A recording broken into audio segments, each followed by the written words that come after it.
Oi, gente, tudo bem? Aqui é o professor Rossani e vamos ver umas reações de oxidação hoje, especificamente sobre alcenos. Os alcenos eles têm outras oxidações, como branda e energética, mas o foco da aula de hoje vai ser a ozonólise. O próprio nome ozonólise já diz que nós vamos usar o ozônio, né, que é o oxigênio, numa forma triatômica, com três átomos. E esse oxigênio do ozônio ele vai estar bastante reativo porque existem duas formas canônicas, tá? A gente pode escrever desse jeito.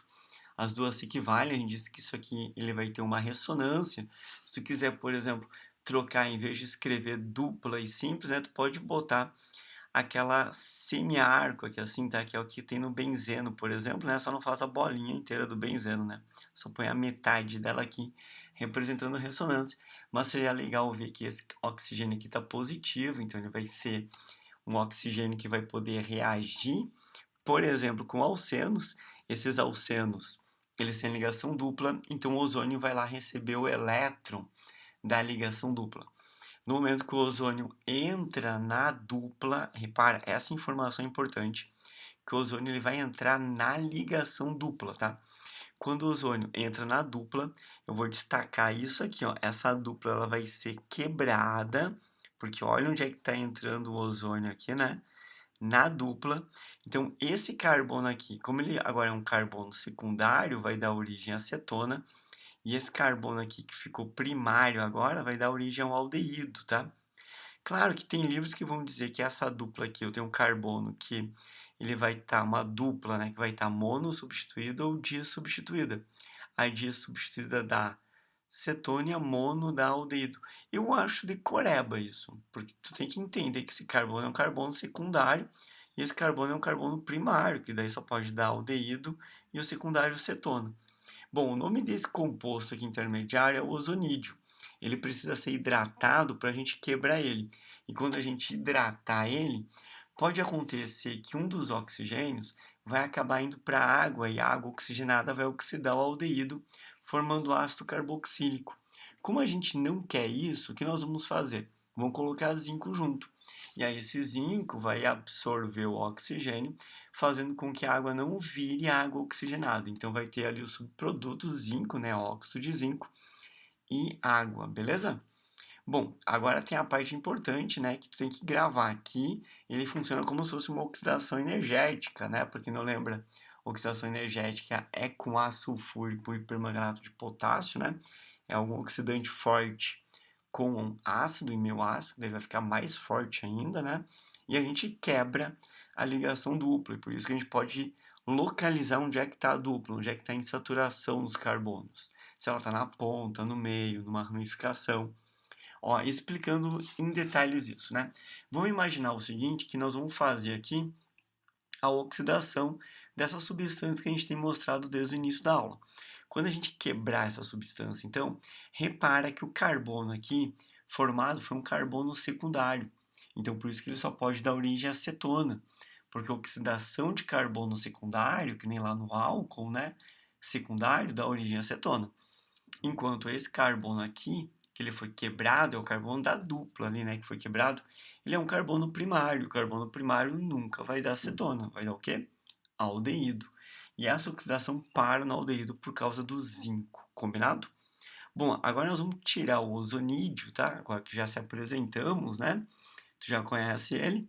Agora, vamos fazer direto, tá? Eu vou quebrar essa ligação aqui, sempre a dupla, tá, galera? Porque o ozônio entra aí.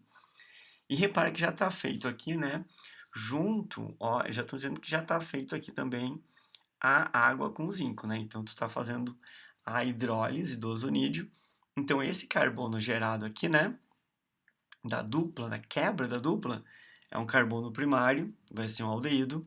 Aqui, um carbono primário, também vai ser aldeído. Se tu preferir dizer que isso é uma dupla monossubstituída, tudo bem. Só acho que é meio decorebinha. Agora, imagina aqui, eu tenho uma dupla dissubstituída, né? Eu tenho uma dupla dissubstituída desse lado aqui, né? E dissubstituída desse lado. Ou você pode fazer o seguinte, se eu quebrar essa ligação, repara que esse carbono aqui, né, que está sendo oxidado, é um carbono o quê? O carbono da dupla ali. É um carbono secundário, então ele vai originar uma acetona. E a mesma coisa aqui, ele vai originar uma acetona porque é um carbono secundário e não tem como um carbono primário da acetona. É impossível, né? Carbono primário só pode dar aldeído porque é na ponta, aldeído, cetona, dupla no meio. Combinado? Bom, então olha essa questão do Enem, que ele te contou isso, né? Ele vai te contar que a ozonólise, quando tiver duplas substituídas geram cetonas, né? Enquanto tiver duplas terminais ou monossubstituídas dão origem ao aldeído. Não gosto de pensar assim, eu prefiro olhar a dupla e quebrar ela, né? Então, se eu quebrar a ligação dupla, repara que esse carbono aqui que foi formado, né? Desses caras aqui, ó, um, dois, três, tem um carbono aqui, ó, um, dois, três. Esse carbono é carbono primário, então vai dar origem ao aldeído. Esse carbono aqui também é primário, porque só tinha um carbono aqui, né? Então, esse carbono primário vai dar origem ao aldeído também. Então, o composto que eles estão te propondo aqui é um fenil 2-metilpropen ou prop 1-eno. Então, quer dizer que se eu tiver aqui, né, carbono 1, ou pode ser melhor aqui, né, 1, 2, 3. Repara que eu vou ter o fenil pendurado no carbono 1 e eu vou ter um metil aqui, né, pendurado no carbono 2. Combinado? E a ligação dupla tá entre 1, 2, que no propeno, né, propeno, e a dupla tá no 1 e 2, então é número 1, por isso que é 1N. Bom, decifrado a nomenclatura, vamos quebrar. Agora é a parte mais fácil. Só pelo amor de Deus, não me quebra as duplas do benzeno, né? Benzeno não oxida, não faça isso, né? Então, eu vou quebrar essa dupla aqui. Aí tu vai olhar, pô, esse cara aqui é um carbono primário, né? Que tá ligado só, tava ligado em dois carbonos, mas com a quebra, agora tá ligado apenas em um carbono. Então, isso vai dar origem a um aldeído, né? Tá subentendido o hidrogênio aqui. E esse aldeído aqui é o benzaldeído. Então, na minha resposta, né, dos produtos formados, tem que ter o benzaldeído. Obrigatoriamente tem que ter benzaldeído. Só que o que mais além do benzaldeído, né? Ó, tu consegue ver que esse carbono aqui, da dupla aqui, que foi formado, né, quando quebrei a dupla, é um carbono secundário? Então, não pode ser aldeído, né? Esse carbono secundário ali vai formar uma acetona, né? Então, a resposta tem que ser letra A. Tranquilo? Vamos fazer uma outra questão muito inteligente da UX. Ela vai te contar uma história inteira. Só que a parte que importa é esse mecanismo, tá? Esse esquema de reações que ela colocou aqui. E aí ela já começou muito bem, né? Botando aqui uma ozonólise, repara, e deu uma molécula aqui que é o 2-metil-X2-eno. Então é uma oxidação de alceno. E a oxidação de alceno, né? Eu sei que tem que quebrar a dupla. Então, onde é que está essa dupla, né? Está no carbono 2 e 3. Por isso que a gente diz que é 2-eno. X, 1, 2, 3, 4, 5, 6, né? Então, esse cara aqui tem 6 carbonos. 2 metil. Então, tem um metil pendurado aqui no carbono 2. E nós vamos quebrar essa dupla. Então, esse carbono aqui gerado, né? É um carbono secundário. A oxidação dele gera uma acetona, no caso aqui a propanona, porque tem 3 carbonos. Já esse carbono aqui, né, eu tenho composto com 1, 2, 3, 4, ele vai ser gerado o quê? Como o carbono é primário, a oxidação de um carbono primário gera aldeído. Então tá aqui meu butanal. E se eu oxidar o butanal, vai dar origem ao ácido butanóico, tá? Aí tu vai perguntar, tá, como é que eu sei que isso aqui é uma oxidação e esse ácido é o butanóico? Cara, porque não tem muitas reações no ensino médio que caem com aldeído, tá? Então seria legal ter essa noção. Só que além disso, ele está dizendo que essa substância Y, por isso que eu acho que ele é o ácido butanóico, tá? O ácido carboxílico, porque ele está dizendo que vai reagir com etanol e formar um aroma. E a gente sabe que o aroma de abacaxi é um éster, né? Ou se tu tivesse que chutar um aroma, cara, chuta que aroma é éster, tá? O aroma de quase todas as coisas que tu come são ésteres. Então, se isso aqui é um éster, essa reação aqui provavelmente vai ser uma reação de esterificação. E seria legal de saber que a esterificação é ácido carboxílico mais álcool, a mais clássica que tem, dando um éster, né? Tá aqui o nome do éster, né? Ácido butanóico, fica butanoato, e a parte do álcool, né, que é etanol, vira etila. Combinado? Bom, agora vamos tentar matar a questão, né? Diz que a reação de ozonólise do cara aqui todo, além de produzir propanona, outro composto carbonilado, né, cuja forma molecular é C5, não, né? Só tem 4 carbonos aqui, então esse cara aqui também só vai ter 4 carbonos aqui, né, desse lado. Então aqui também só vai ter 4 carbonos, que é butanóico, então não pode ser C5, tá? Inventaram isso. B.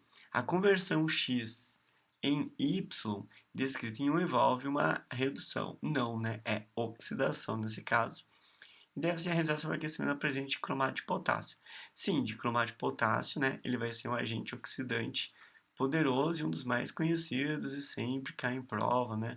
É daqueles clássicos, né? Que nem permanganato de potássio. Então, sim, verdade. E essa parte, né? Mas a redução está errada. C. A substância química representada por Y é um ácido carboxílico, verdade, que tem massa molar igual a 122. Não. Eu fiz a fórmula dela aqui, tá? Eu somei aqui os 4 carbonos, 8 hidrogênios e 2 oxigênios.